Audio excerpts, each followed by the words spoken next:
What's this? Just second and third-rate resumes, huh? No one from Harvard University, I see.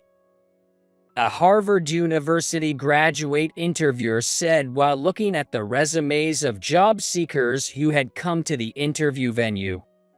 He continued, You know, I graduated from Harvard University. Get it? Unlike you guys, I'm top-notch. He was boasting about being a Harvard University graduate. It wasn't clear if it was necessary for this interview, but he kept posing questions that seemed as difficult as the entrance exams for Stanford University or Harvard University. The job seekers at the venue were so overwhelmed by the difficulty that they hung their heads, unable to answer. Amidst this, I was answering all the questions. The interviewers seemed to take a dislike to me and started making unreasonable comments. You're pretty cocky, huh? Alright, solve this. If you can solve this, you're hired on the spot, and I'll give you $2 million. He was thinking it impossible, with a smug look on his face as he handed over a piece of paper. The printout contained a math question written by hand. Looking at the question on the printout, I murmured just one word. Math, huh? Well, I think it's impossible for someone with your caliber. He probably wanted to say that there's no way I could beat him, a Harvard University graduate, but looking at the question in front of me, I confidently responded, You better get that $2 million ready now. The interviewer didn't yet understand the meaning of my confident words, and an unexpected fate awaited him. My name is Michael Johnson. I've grown up in an ordinary family, just an average person. Average in sports, average in studies. Neither good nor bad. Just average. If you asked my classmates, they'd probably say normal. Everyone considers me average, but in reality, there's one thing I'm truly confident in. That's a strong influence of my upbringing. I'm about to share a bit of that story. My family has run a store since my grandparents' generation. Coming home from kindergarten, it became a routine for me to help out in the store with my grandmother. Having watched my grandmother interact with customers since I was young, I was able to do mental arithmetic by the first grade. That'll be $13.69. Oh, Michael, that's amazing. You can already do such difficult calculations. While saying that, a regular customer pulled out two $10 bills. I took the money with a proud look and gave him the change. Here's $6.31 change. You can even calculate the change. Wait, did you use a calculator just now? No, it's mental math.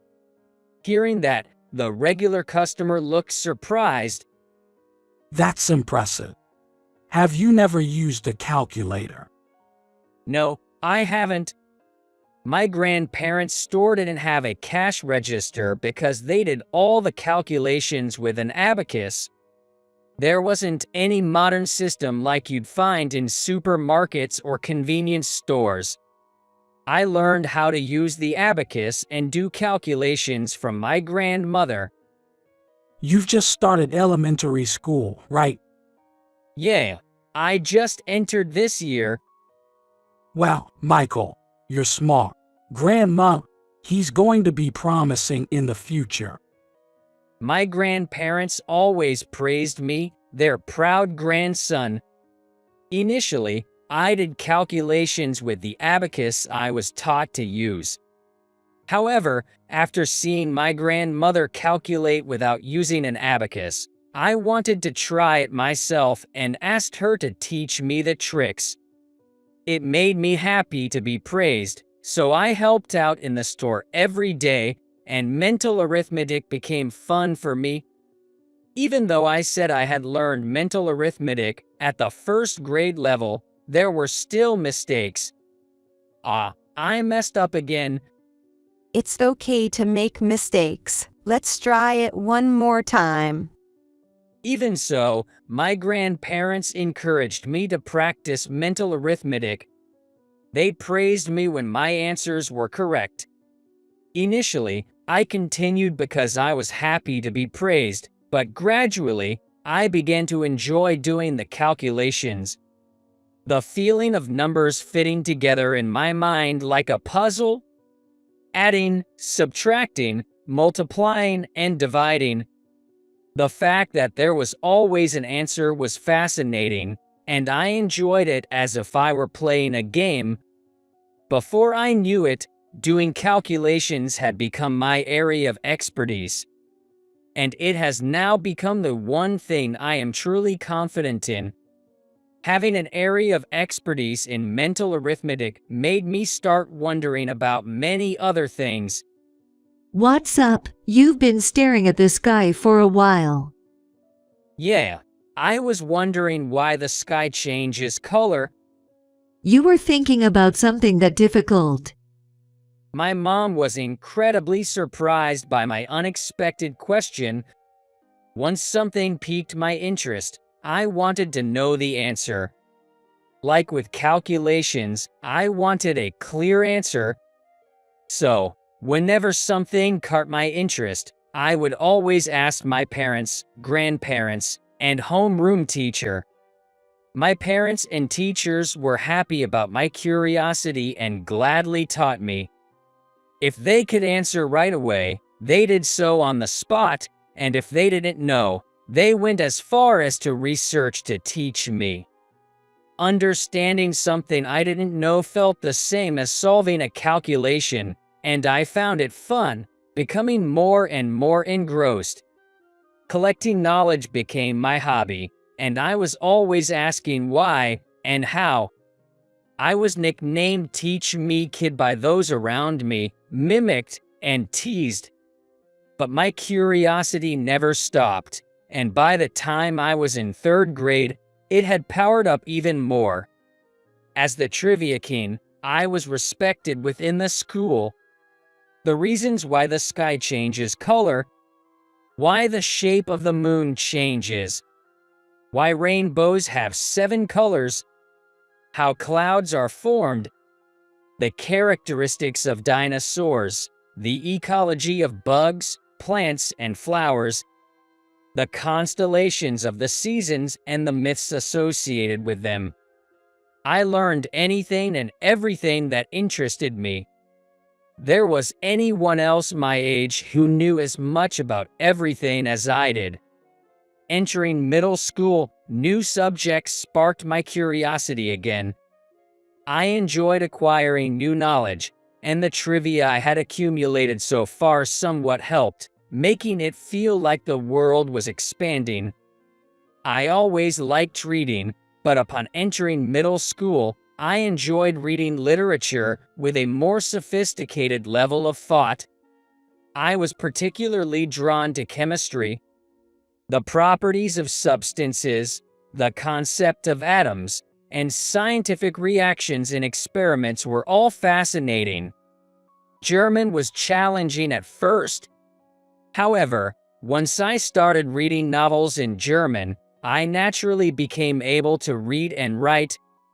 The different grammar from English sparked my interest again. Although I hadn't delved deep into it during elementary school, learning more about history was also fun. Looking back at history, I could see how America came to be operated under its current system. The background of America's economic development, its connections with other countries, and the global influence America has. Unable to contain my curiosity, I read history books beyond the textbooks to study.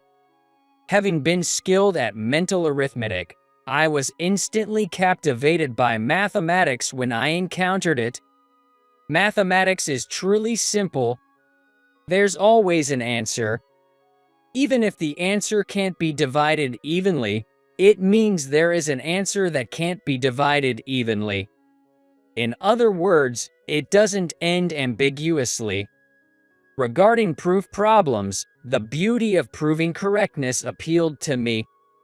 Until now, I found joy in arriving at answers, using formulas to do so, and I thought the process of arriving at those answers was beautiful. The more problems I solved, the more I got engrossed in finding out which formulas would lead to elegant proofs. During my fun middle school days, I continued to help out at my grandparents' store as always. With my quick and error-free mental arithmetic, my grandparents came to rely on me confidently to manage the store. Studying mathematics at school and practicing mental arithmetic at my grandparents' store. Thanks to this lifestyle, my calculation skills had surpassed the middle school level. In my freshman year of high school, the math teacher, who was in charge, had to be hospitalized for a year due to illness. The temporary math teacher who came was a man named Kevin Martin. He appeared older due to his prematurely white hair, but was a young 23-year-old teacher. His passion for mathematics was unmistakably evident. Because he loved it, his teaching was not mechanical, making it very understandable and fun. High school classes, you have to use the formulas being taught to get the correct answers. Well, it's the most efficient way to solve problems. But I think it's also okay if you can find the answer taking a longer route. Maybe I can talk to Mr. Martin easily. I felt a closeness to Mr. Martin and thought I might ask questions just like before whenever I didn't understand something. Mr. Martin, can I ask you something? I need help with this part. Where is it? Oh, really? This is amazing. Mr. Martin was surprised at the question I brought, perhaps because it was unexpectedly challenging. And for good reason. The question I brought wasn't from the textbook used in class or a reference book for freshmen. If it were at the freshman level, I wouldn't need to ask the teacher. I had already advanced my studies to the level that high school seniors study for entrance exams. This is free official practice tests, isn't it? Are you studying from this? Mr. Martin looked at the free official practice test with pleasure. This brings back memories. I used to solve tests from free official practice tests too. So, what don't you understand? Mr. Martin seemed to love mathematics. Seeing Mr. Martin's reaction, I felt relieved that my sense of closeness was not misplaced. I became even more immersed in mathematics than before. Mr. Martin taught mathematics in a very fun and understandable way. His slightly different perspective from other teachers overflowed my curiosity. Above all, Mr. Martin looked innocent and joyful when talking about mathematics. From then on, learning mathematics from Mr. Martin became a part of my daily routine. He recommended workbooks to me and even created his own. I thought the questions Mr. Martin made were very beautiful. I couldn't help but enjoy proving them. He also secretly taught me how to solve not covered in class. Mr. Martin made even the formulas and geometric questions I struggled with understandable, making mathematics even more enjoyable and captivating for me. One day, as usual, after school, I went to Mr. Martin, who seemed to be deep in thought. Hesitating to interrupt, I still spoke up. Mr. Martin, I have something I'd like to learn today too. Michael, right. All right, let's talk about mathematics today too. Mr. Martin always talked about mathematics with enthusiasm. Whether his counterpart was a high school student, he couldn't help but be happy and enjoy talking about mathematics. A pure love for the subject was evident. Spending time talking about mathematics with the teacher after school became indispensable for me, and Mr. Martin and I transcended the teacher-student relationship to become comrades who loved mathematics. You really love mathematics, don't you, Mr. Martin? That's the same for you, isn't it? Oh, yes. I have a favor to ask of you today. As he said so, Mr. Martin took out a piece of copy paper and began writing on it with practiced ease. When he finished writing, he handed it to me. Here, this is my request to you. I was surprised when I saw his request. What was written there was not a math question. Create an original math workbook by Michael Johnson and surpass the math teacher, Kevin Martin. What is this? I was so surprised at the unexpected request that I was speechless. Ignoring my reaction, the teacher continued. Michael, you've solved enough questions already. In terms of solving them, you're at the college level. That's why I want you to go beyond that. From being the solver, why not try becoming the creator of problems? I'm sure you'll find the world of mathematics expanding even more. Becoming the creator, the world expanding. Exactly. I can't let your talent go to waste. I want it to blossom. The world seen from the perspective of solving is different from that of creating. Of course, the world that becomes visible is different too. Mr. Martin was passionately explaining. I believe you, of all people, will surely discover the hidden fascinations of mathematics. Mr. Martin trusts me that much. I wanted to respond to his trust, and I also wanted to see the fascinations of mathematics that I hadn't seen yet. Thank you. I'll give it a try. All right. It won't be easy, but give it a go. I'm waiting for the questions you create, Michael. After returning home, I immediately started on the homework, but it was harder than I thought. If it were about creating exercises for use in class, I could do it right away. However, the assignment this time was to create an ultra-difficult one that even Mr. Martin couldn't solve. Yet, despite finding it difficult, I also found it enjoyable. I became so engrossed in the homework that I went to school sleep-deprived. And after school, I hurriedly went to Mr. Martin. Mr. Martin, I made it. What do you think? Mr. Martin took the sheet from me and checked it. However, he solved it quite easily. I thought so. You solved it. After my words, Mr. Martin said, It's very well made. It's a very elegant. I can really tell how much you love mathematics. But, you know. Mr. Martin looked a bit disappointed as he looked at my question. But, what is it? You focused on making the question beautiful, and neglected its difficulty. Ah, exactly. He hit the nail on the head. Indeed, halfway through, I stopped considering the difficulty level, thinking that if I were to create a question, it should be beautiful. Seeing me looking down, somewhat disappointed and sad, Mr. Martin said, However, to be able to create this much from the start is quite something. Next time, bring me a work you're confident in. I'm looking forward to Michael's challenge. Yes, next time, I'll definitely impress you, Mr. Martin. Good. That's the spirit. I started creating again as soon as I got home.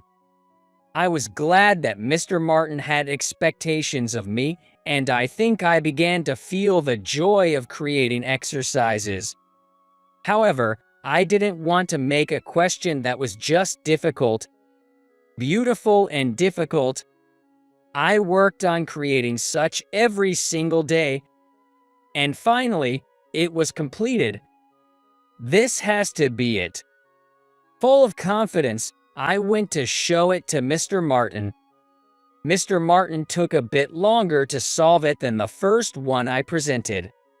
I thought that the fact he took some time to solve it meant it was a better question than the last one. However, Mr. Martin gave me a strict assessment. Yes, it's a difficult one. It made me think a bit. You did well, but take another look at this. Saying that, he showed me my question. Did you notice anything? I realized what he meant. It's not beautiful. I mean, it's messy. Right, it can't be called beautiful. You were too focused on increasing its difficulty, weren't you? Unfortunately, I can't give a passing mark for this. A question that would impress Mr. Martin was not easy to create. It wasn't enough for it to be just difficult. It also had to be beautiful. The quality of beauty and difficulty had to be maintained to create a question that was truly mine. I continued creating tirelessly, and before I knew it, 3 months had passed. Creating questions is this difficult, ho? I was experiencing what Mr. Martin meant by the perspective of creating. Surely, not just anyone could do this, but he believed I could. To live up to that belief, I couldn't give up. And on the 35th attempt, this is it. I created a math question that felt right. I confidently went to show it him. Mr. Martin, I did it. He silently took the question I confidently handed him and began to solve it. As usual, he was swiftly solving. I watched intently as his pen danced across the paper. Then suddenly, Mr. Martin's dancing pen stopped. Oh, Michael, this is incredible. Incredible. What is it? Ha ha ha, I'm stumped. I can't solve this. It's insolvable for me. You did it. Excellent job. He was not frustrated that he couldn't solve it. He was delighted by it. I managed to create that even the Mr. Martin couldn't solve. Realizing what had happened, I jumped for joy with him. Yes, mission cleared. This is fantastic. No matter from which angle you approach it, the solution doesn't reveal itself. It's difficult yet simple and beautiful. Is there really such a question? You've created something even better than I imagined. It's frustrating, but I'm even more pleased. Well done, Michael. It's all thanks to you, Mr. Martin. If you hadn't suggested it, I would never have thought to create a math question. Mr. Martin and I fist bumped in a victorious pose. At this moment, Mr. Martin and I truly transcended the teacher-student relationship, becoming comrades who loved mathematics. The time and experiences shared with him gave me even more confidence. That much was certain. During the summer break of my freshman year in high school, Mr. Martin called me. Mr. Martin, what's up? Sorry to bother you. I wanted to tell you as soon as possible. He began with a slightly sad look. Apparently, Mr. Smith, who had been on medical leave, was returning to school earlier than expected. As a result, Mr. Martin would not be returning to school for the second term. It's really sad to leave without saying goodbye to everyone. At least I wanted to tell you personally. Facing the reality that I had to say goodbye to Mr. Martin was something I didn't want to accept. But it was already a decided matter. There was nothing I could do. I had no choice but to accept it. And there were other trials for me as well. It was decided that my grandparents' store would close. The place that could be called my origin, my grandparents' store. Mr. Martin, you elevated my math skills. Important things were suddenly gone. I felt a fierce sense of loneliness, as if I had lost my place as well. But right after that, there was no time to feel lonely. First, both my grandparents began showing symptoms of dementia. With both of them affected, caring for them at home became difficult for our family. Reluctantly, we had to admit my grandparents into a nursing home. After settling my grandparents into the facility and finally catching a breath, my father collapsed. He had a pre-existing condition, and his health wasn't great, but it worsened due to the stress of caring for my grandparents. He was admitted to the hospital unconscious. 6 months later, my father passed away. Left behind were just my mother and me. We couldn't sustain our lives as they were. We sold the building and land we used as our home and store. With that money, we rented a cheap apartment and decided to live there, just the two of us. Given our current financial situation, going to university seemed difficult. I decided to get a job instead of pursuing higher education. Mom, I'll work after I graduate. What are you talking about? I've saved enough for your expenses for university. Don't worry and go to college. My mother said, handing me a bank book in my name. You've always said you wanted to go to university. You worked hard studying for it, right? Thank you, Mom. At least, I'll go to a local public university. I'll also do part-time jobs to contribute to our living expenses. From then on, I devoted myself to studying for entrance exams and working part-time jobs. I didn't want to put all the burden on my mother. I worked hard to keep my grades up so I could receive scholarships for university, ensuring that, even if we couldn't afford luxuries, we could have a happy life supporting each other. Seeing my mother smiling in front of me, I seriously wondered if I should start working immediately, but I couldn't ignore her wish for me to go to university. In the end, I decided to attend the nearest local university from our home. Once I entered university, honestly, all I remember is studying and working part-time. I managed to complete all my credits in 3 years, dedicating the rest of my time to job hunting. This year, as a senior, everyone around me is also putting their full effort into job hunting. I, too, poured my energy into it without falling behind. I checked every company briefing and online session, actively participating. Honestly, I wasn't in a position to choose companies, but I had my non-negotiable conditions. I wanted to ease my mother's burden as much as possible, considering how much she had shouldered for me. I also planned to take on the responsibility for my grandparents' facility fees. I carefully checked not only the salary conditions, but also the benefits, and made my selections. I positively applied to the companies I had picked out. After applying to about 10 companies, I received an invitation for an interview from one. It's an hour by train from home. Remote work was an option if desired. It's a newly established IT company, but it offers internships. Thinking it was a pretty good offer, I decided to go for the interview anyway. Well, Mom, I'm off to the interview. Okay, take care. Bye now. I psyched myself up one last time while looking in the hallway mirror. Let's do this. I didn't intend to be nervous, but the unfamiliar dress suit and leather shoes seemed to heighten my anxiety. Looking back, I saw my mother sending me off with a gentle smile. My mother's smile eased my nerves a bit. and at the same time boosted my morale.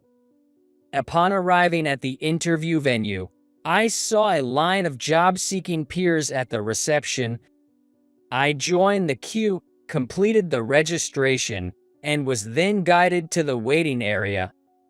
About 10 minutes later, my name was called, and I headed to the room where the interview would be conducted. Entering the interview room, I introduced myself with my university and name. Although I thought I was accustomed to interviews from my part-time job experiences, I froze for a moment in the unfamiliar, tense atmosphere of the room. The interviewers were a man and a woman, young-looking, but being interviewers, they must hold positions of responsibility. Especially the man, who looked at me as if appraising me with a scrutinizing gaze. The female interviewer prompted me to sit with a please, to which I responded with a thank you and bowed slightly before sitting down. As soon as I sat down, the male interviewer started talking. Today, I'll be conducting the interview. I'm Miller. He introduced himself quickly. His fast-paced speaking caught my attention, but my nervousness was more overwhelming. The female interviewer also introduced herself, and all of us job seekers greeted in unison. Pleased to meet you. After the greetings, I handed my resume to the interviewers. The interviewer, Mr. Miller, was carefully examining each page of the resume. My nervousness increased even more. What's this? Just a bunch of second and third-rate stuff. Nothing impressive. It was Mr. Miller's first comment after reading through the resumes. His unexpected remark shocked all the job seekers, leaving us speechless. The female interviewer beside him frowned and sighed in disapproval. The atmosphere in the interview room went completely silent. However, Mr. Miller continued unabated. You know, I graduated from Harvard University. Get it? Unlike you guys, I'm from a top-tier university. I was hoping there would be someone else from such here, but no one, huh? Apparently, Mr. Miller was the type to boast about academic backgrounds. Then, Mr. Miller started asking questions. So, Mr. Michael, here's a question for you. Yes, please go ahead. How many prime numbers are there between 1 and 100? I was surprised by the question. What does this have to do with a job interview? I had expected questions about self-introduction, self-promotion, or motivation for applying. Huh? Can't answer. I guess that's to be expected from a second-tier university student. Mr. Miller seemed to think I couldn't answer because I was silent. 2, 3, 5, 7, 11, 13, 17, 19, 23, 29, 31, 37, 41, 43, 47, 53, 59, 61, 67, 71, 73, 79, 83, 89, 97. There are 25 in total. I guess you could answer that after all. Mr. Miller, seemingly eager to maintain his superiority, threw another question at me. Next question then. Deborah Reed was the wife of Benjamin Franklin. But do you know the name of her another husband? Was he annoyed that I answered the previous math question? This time, he posed a history question. But for me, known as the Trivia King, it was an easy one. It's John Rogers. Mr. Miller clearly showed his frustration on his face. Yet, the questions didn't stop. He kept throwing questions at me that one wouldn't know just from attending classes, but I kept answering them correctly one after another. Mr. Miller seemed unable to contain his frustration any longer, his face turning red. This is just... He mumbled to himself while starting to write something on a notebook. Then, tearing a piece from the notebook, he said, "Solve this. There's no way you can, though." With an irritated tone and a flushed face, he handed me the torn piece of paper. He must have been quite annoyed. It took me a while to read the hastily scribbled question, but when I finally did, I was taken aback. Is this, maybe? Seeing my puzzled look, Mr. Miller smugly said, What's the matter? Can't solve it? Well, that's expected. No way you can, coming from a second-tier university. Mr. Miller, pleased with himself for getting the upper hand, continued, If you solve this, you're hired on the spot. I'll even prepare a $2 million signing bonus for you. Mr. Miller must have thought it was impossible for me to solve. That at my university level, it was absolutely out of question. He must have been certain of it. Indeed, it was a difficult question. Most people seeing it for the first time wouldn't be able to solve it. However, I knew this question. Mr. Miller, please don't go back on your word about the immediate hiring. Oh, and you might want to start preparing the $2 million right now. Mr. Miller, thinking I was just bluffing, didn't take me seriously. But I finished answering in a minute and returned the paper to Mr. Miller. He was surprised at both my confidence and the speed of my response, and even more so upon seeing my answer. What? How did you? Is my answer correct? My words seemed to bring back his frustration. You just guessed, right? There's no way that's correct. Do you know the answer to this question? What are you talking about? I don't know where you found this, but I created it when I was in high school. There's no way I wouldn't know the answer. Where did you learn about this, Mr. Miller? Only my mentor and I should know about it. I said while looking over the question. Let me ask again. When did you learn about this? Mr. Miller, biting his lip, remained silent and looked down. Suddenly, the door to the room opened, and a man walked in. The moment I saw him, I was filled with nostalgia and joy. What, Mr. Martin? Is that you, really? President, why are you here? It was Mr. Martin, my high school math mentor and fellow math enthusiast. I had researched the company's website before the interview, and the president's name was listed differently. But Mr. Miller called Mr. Martin the president. I was shocked and speechless. Michael, it's been a while. It's been a long time. I had no idea Mr. Martin was the president. It turned out, after his stint as a temporary high school teacher, Mr. Martin joined the company through mid-career recruitment. With his brilliant mind, Mr. Martin made a significant impact at the company and was appointed president this spring. It had just been a short while since his inauguration, so the website still listed the previous president. That made sense. So that's why Mr. Miller knew about that math problem. By the way, Mr. Miller, I wanted to ask, was it necessary for our company's interview to include math and history trivia? Number that is.